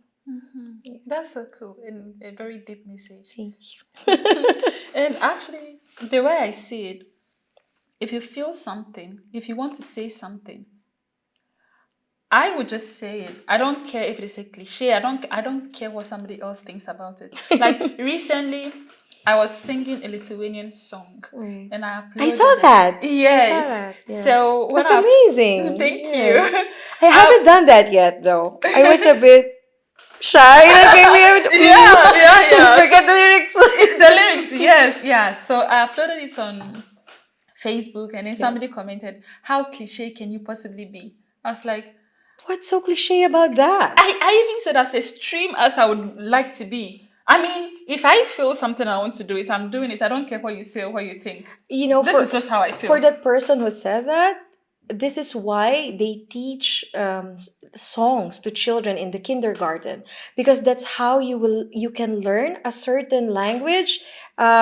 easily, by putting music into it. Yeah. And that's one way of of very good learning, and it's not cliche. Come on. Even if it is, so what? Yeah. What? It's one way of learning, and Yeah. we learn through different things. And I also remember lyrics of the song, and for me music is very important. So what you did is actually very good, and I that's how I also like appreciate Lithuanian language, through music. Yeah. Because you can, let's say for example, luktel. Yes. What does it mean? Look, If you ask yes. me, what does it mean? But my husband said, oh, it means wait. Okay, Yes. then now I remember, isn't Yes, it? yeah. And like each time I need to say this wait and I want to use this particular look talk, Yes. the song just Yes, comes and okay, yes, look yes. talk, look Yes, talk. and the lyrics even Yeah. like that's as a non-Lithuanian, when you try to learn their language and then you start small, like you don't start from the like most difficult. You start small, and one way to do that is by learning a song. Yeah, absolutely. Yeah. Yes. What advice would you give to another Filipino or even another foreign woman who is about to raise a family here in Lithuania? Okay. I would advise probably what I've learned um, to help them in the future. I hope they have to be open-minded, patient, and resilient.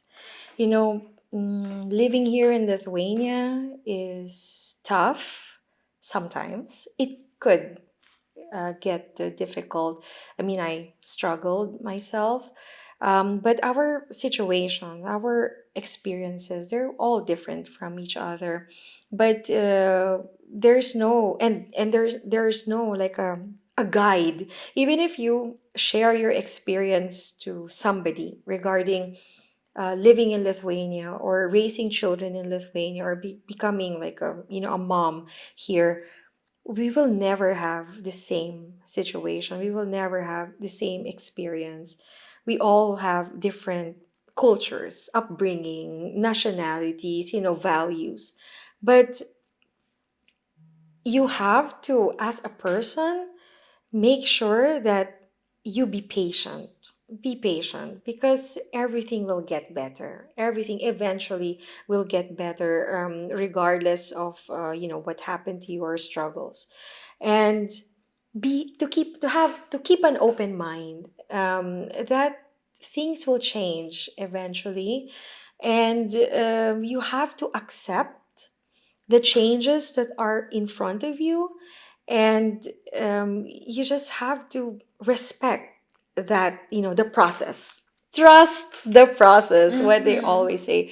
Because if I've been living here now for 8 years, and if 2 years like in Lithuania, when I started living here, if I gave up, I wouldn't reach Where you are now. where I am now. And I wouldn't be able to see that, oh, like 8 years after, I'm already here, that everything has changed and everything became much better than before. So give it some time, accept it, trust that, be positive that something might change, something will happen. And now, let's say, like with my daughter, she struggled too, but everything is much better now. Yeah. And it's this, you have to be patient, and you have to also like give effort in learning much more, accepting the Lithuanian culture, respecting their language, respecting the traditions. Because if you somehow, I feel that if you reject it, like you'll struggle even more. But like, let's say for us, we are married to Lithuanians, and eventually we will be here for a very long time. There's no way to go around it. You have to love it and accept it in your own way. How you would appreciate the Lithuanian culture, try to learn about it. Try to speak the language. It is difficult. I agree. But you have to start somewhere Yeah. at And besides, least. someone has done it before, so you can Yes, equally do it. yes, and that would serve like an inspiration for Mm-hmm. everyone. So that's it. That's, I guess, what I can advise. Just be trust, or be open-minded, and patient. Okay. In dealing with this, or if you decide to live here longer, like us, probably. Okay. And what would you say to Lithuanians who are still learning to embrace multicultural families? Yeah. Not everyone would have, let's say, us as a family member or like us, and but if they would have, now everything is possible. People meet people from different, different like social media or different ways, and they decide to have a marriage with another nationality, and in the future probably there will be more. Or You even to know. robots. Oh yes, that will be a totally different law for Yeah. us and for them, but it's acceptance, again, acceptance and open-mindedness. I think when you have this ability to accept the changes happening around you, it is much easier to deal with the issues surrounding it.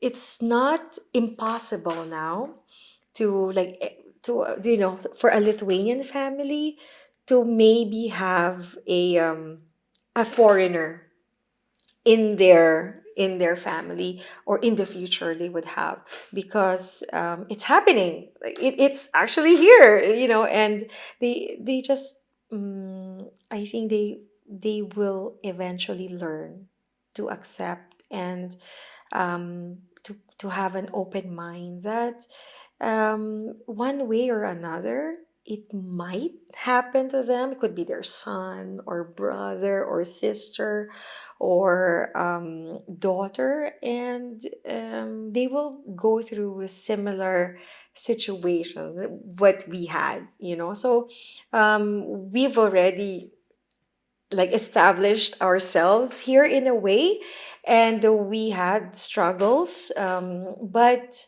I think that if everyone would have this, like, open-mindedness, you will learn to accept and love somebody coming especially to your family.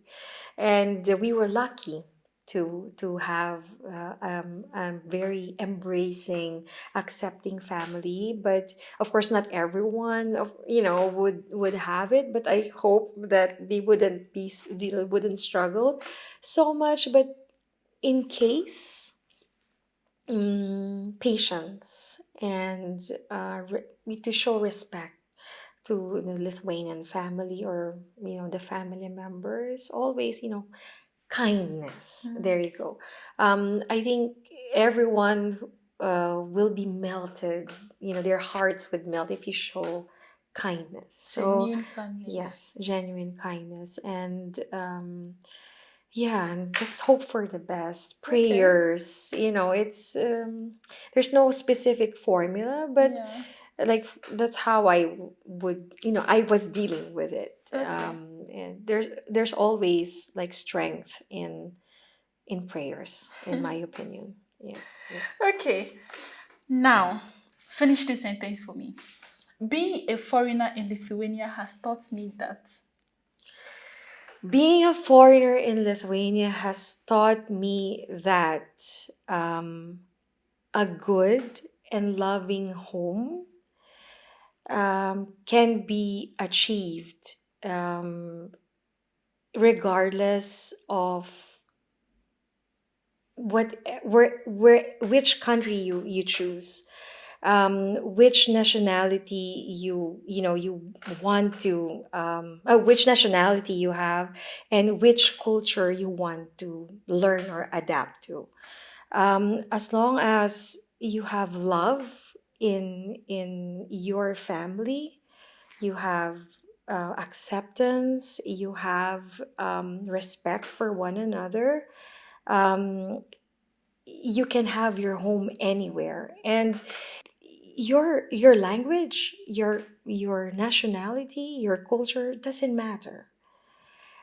Lithuania has taught me to accept every single thing, every single struggle and obstacle that has come my way, to be able to preserve the family that I have now.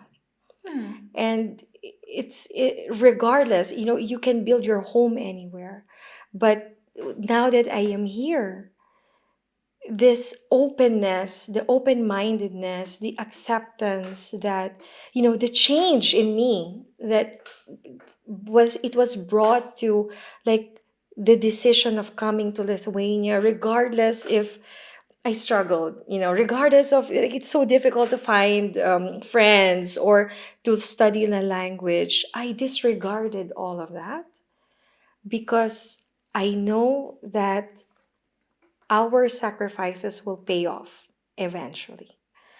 So yeah, that's I think is what I'm happy to share Oh, in our Celina, it's program. so nice talking to you. It's always so nice talking to you. Thank you. It's Yeah, always because you give also. so much insight. I cannot emphasize this enough. Like, you are just like, I don't want to call you a mother because no, you are not my mother's age. But you're just this big sister that I really want to talk to about Oh, things, you know? I try my best. I always just, my values are, and I always am happy to share it to anybody. I never judge anybody, given whatever nationality or skin tone. No, that's not important to me, as long as, I can make you happy, by showing you who I am and what's in my heart, and that's more important to me. And Oh. I'm always happy to speak to you and to answer, the questions, and for your viewers to hear it. It's sharing a piece of me, sharing that, okay, I'm here, and maybe you learn something from me. Yeah. And I don't hesitate to share what I have in my heart, with anybody. Thank you so much, and you are Thank so you. kind. Thank you. Thank you. I Yeah. try. Good karma points. Good karma So, points. Selena, thank you Yes. so much Thank again you. for doing this with me. Yes. And Thank you as guys, well. yeah, so that brings us to the end of today's episode. If you enjoyed this episode, if you enjoy seeing people, interesting people like Selena here, Wow. who, Thanks. yeah, who are not afraid to share openly and fully and give you all the insights you need, then please subscribe to this YouTube channel. The bigger the YouTube channel, the more we get interesting Yes. people like Selena I'm here. subscribed to her channel, Oh, and I thank you for always subscribing. check your content, in Facebook, Instagram, TikTok, and YouTube. And she always, like, have this guests who are giving their experience, sharing their experience about their lives, and how they came to Lithuania and their struggles here. And I'm sure that you will pick up, like, one or two life lessons. There you Yeah, go. yeah. Life lessons, Yeah. from her guests. So Yeah, so guys, thank you so much. And yeah, again, yes. you know Lithuanian, so I'm not even going to ask you if you know how to say goodbye in Lithuanian. So guys, I'm waiting for her to say. So after her, Visu gero okay, ir this iki again. pasimatymo. Bye guys. This is the Lithuanian woman.